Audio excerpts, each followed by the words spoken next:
Thank you, counsel. Mr. Boutros. Mr. Chief Justice, and may it please the Court, Congress assigned freight brokers a defined role to arrange for transportation of property by connecting shippers with motor carriers. Petitioners' tort claims target that core service, so the claims are preempted. The only real question here is whether these claims are saved as the safety regulatory authority of a state with respect to motor vehicles. They are not. Brokers lack sufficient connection to motor vehicles.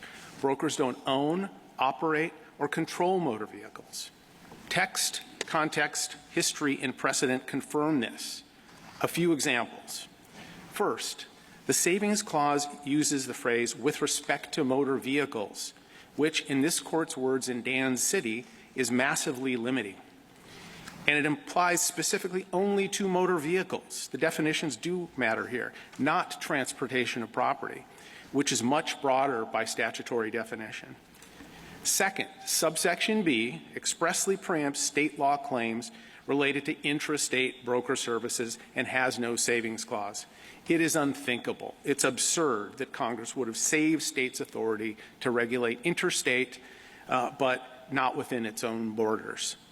Third, Congress required only carriers to insure against personal injury liability for motor vehicle accidents and only required brokers to have insurance for freight charges.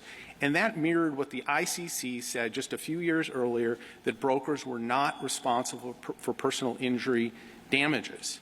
And it was the expert agency. Finally, this isn't a deeply rooted tort. We challenged petitioner to find one single negligent selection case involving a federally licensed broker in American history and at common law, and they came up empty. It didn't start until 2004. Petitioners asking this Court to disrupt the uniform federal regime by greenlighting new state law duties even more onerous than the special checking system that the Court said was preempted in Roe v. New Hampshire Motor. I welcome the Court's questions. If brokers are as attenuated in the process as you say, wouldn't they fall out in a tort action from a causation standpoint, proximate cause standpoint? Only after a great deal of litigation, Your Honor. What happens in these cases is the brokers are now named automatically. And if you look at the complaint, it's all information and belief. This notion that the company violated its own policies regarding conditional rating, information and belief. They do this in every case. It's basically strict liability claims against the brokers for having connected the shipper and the carrier. And so after a lot of litigation, the burdens are tremendous. C.H. Robinson is a big company, has many, many of these cases pending when it did nothing wrong and when the drivers and the carriers did nothing wrong. So it burdens interstate commerce. And Mr. Clement was arguing for a patchwork, the very patchwork that Congress intended to end, of states imposing their varied standards. But you mentioned that you can't find cases from an earlier time. Isn't that a part that brokers are playing a more pronounced role now than they did in the past? Well, my client's been around for over 100 years.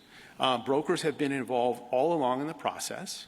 The cases that I love the L.B. Foster case that Mr. Clement banks this whole case on.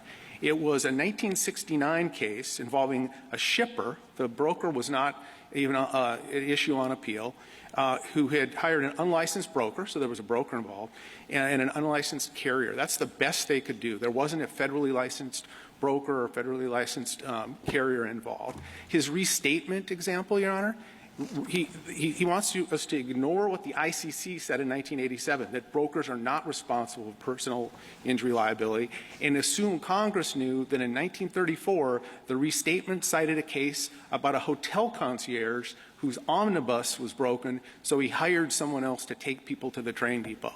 That's the history he's relying on.